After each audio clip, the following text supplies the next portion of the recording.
Hi, welcome back to Tao of Twang. I'm Dave. So today, this is the first video in a three-part series of a key study for G major. Okay, pick G major because it's a popular key for guitar, and it's just, I wanted to use a major key. You could do a study like this on, any type of scale or key, theoretically. G major is a good one. Um, the three videos will be featured in their own playlist on the channel called Basic Key Study in G Major. So, what is a key? Okay. Well, I know that songs are in keys, and there's a key signature, and you can play certain. If you know that, you kind of get a leg up on what scales to use if you're improvising over it and so forth. That's all great. Yeah, all true. What is it? Well, um, in kind of practical or abstract terms, my understanding, best way I could put it is it's a piece of music that adheres to a certain sequence of notes or group of notes. Okay, not necessarily in order, but a group of notes. So if we take the seven notes from a major scale, G, for example, we're all familiar with that do, re, mi. That's a formula of whole steps and half steps, a sequence. We'll get to that in just a second. But we're familiar with that, okay? A lot of popular songs don't adhere exclusively to just using, you know, the notes from one scale through an entire song, right? But every once in a while, they do.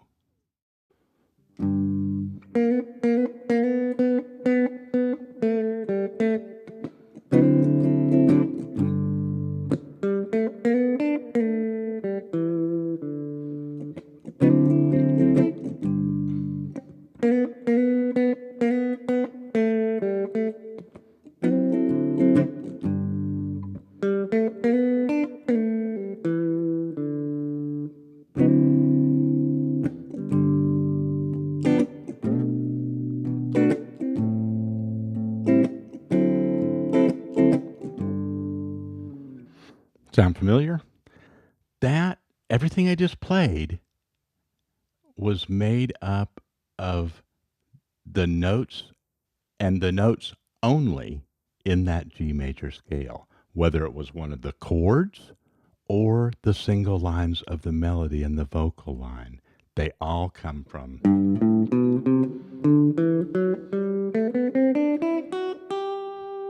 All right. So that's a nice example, right, of one that fits real neatly. So there's a lot of other theory and stuff about modulating throughout different keys and making alterations and so forth when you're writing songs. But let's go right back to home base here with that G major scale and start building this thing. Okay, what is a major scale? Do, re, mi. It's a pattern on a guitar or some other instrument. It's a diagram. Yeah, that's represented by all of those things. And part of all of those, it's related to all of those things. What it is a formula of whole steps and half steps. All scales can be defined in this way, or at least by intervals. Some of them go beyond. Some scales have three half steps as at some of the intervals and so forth. In most scales are sequences of whole and half steps, alternating. So, do, re, mi, something we're very familiar with in the Western system. Okay. In this case, G, but you move that around, and it's just becomes a major scale of some other name, right? That's because the the formula is the same. And now if I go up just one string to demonstrate this, here's a little diagram to go with it. Do, in this case G. Whole step, re, mi, half step, fa, whole, ti, half. Okay? That's the formula that really defines it, right? You can start that on any note. If you play that sequence, you'll end up with a major scale. That's really important. That's the basis of everything that's going to happen after this. So on guitar, I did it on this single string just to show, a simple linear, version of it. Most of the time we play moving this way and this way as well.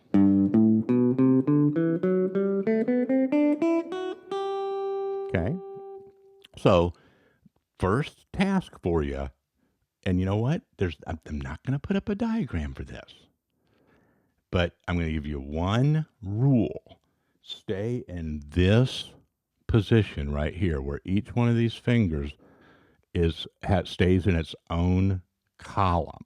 Okay, so you can call that second position because my pointer finger is on the second fret. The first note is I'm using my middle finger on the third fret.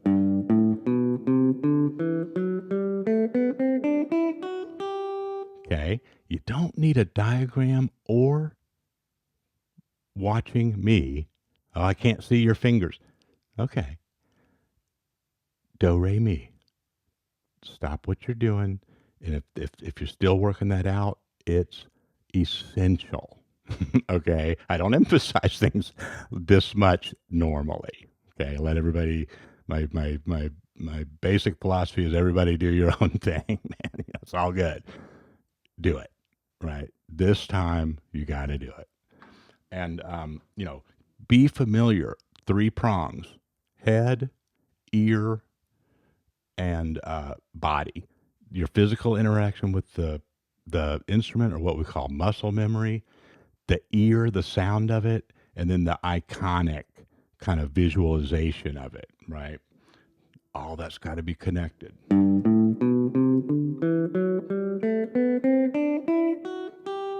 Now, there's 100 other ways to play the G major scale. Fair enough. This is the one that we're going to be, all the stuff that I'm about to show you will adhere to that 1-to-1 assignment ratio of your fingers and those frets right there. Now, take a look at this after you do the work on the do, re, mi, using your ear, right? And working that out. In the process of doing that, you're going to learn a lot more than if I slapped up a piece of tab that told you how to play a major scale. But we are going to use tab for some of these patterns and other ideas. But first, let's look at this chart right here. I've got one right here on my tablet that, let me pull it up. The screen's timed out. There we go. See, this is the key of G. All right. Now, right away, you can see, 3rd, 5th, 7th, 9th. Not going to be using all that today. Get down to that red line. That's our major scale. So we can call that do, re, mi, but if you start to identify where the notes are on your instrument, then you can see that those two things are one and the same, right?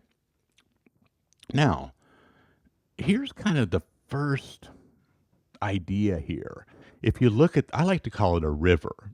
Instead of just G to G, that is the definition, and that's the sequence of whole steps and half steps, right, that make it a major scale. But you could also start at different places and play the same sequence. For example, go over there to A, the next note. That's our root, G. Play the same notes that are in that line, but from A to A. B.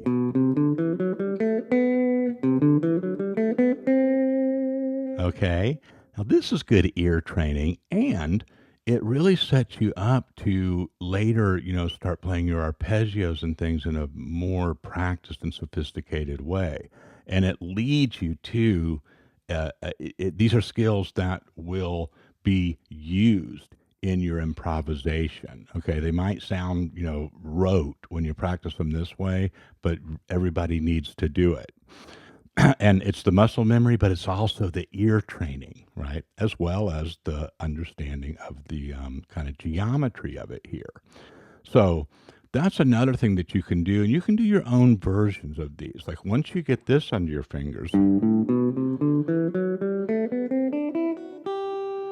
it's going to come pretty quickly that, well, I'm just going to start here. Right? Not that quick, but it will happen faster than you think because you're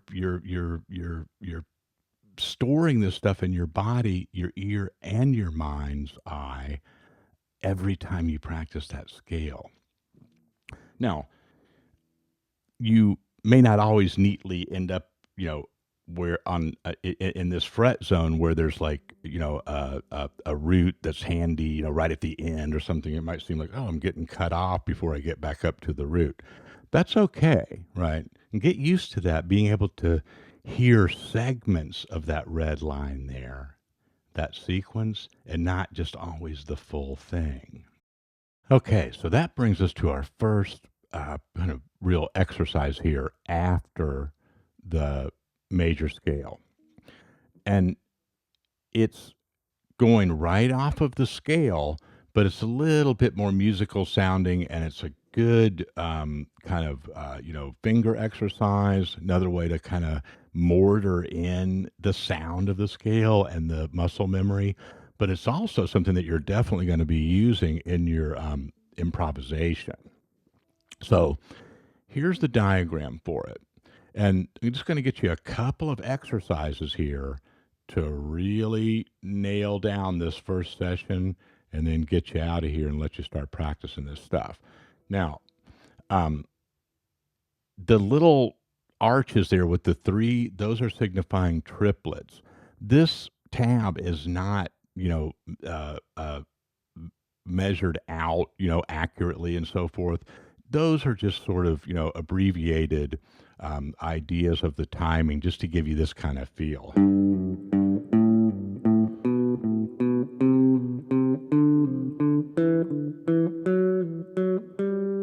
Okay. And that each one, there's groupings of three. So you're on each note of the scale and you're going back 1 degree and then back to that, the note that you are on. Okay. Now, what did I just do? I did not follow my own rule, did I? I just used whatever fingers I want, moving my hand around. Fair enough. Let me not ask you to do something I'm not willing to do myself.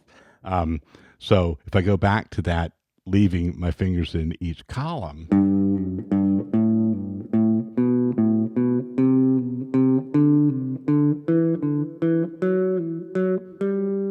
I like to start over for the next octave with that root, dip down and back.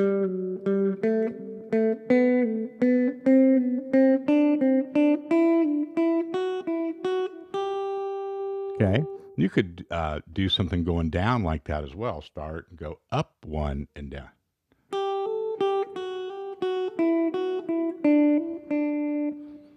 Try that.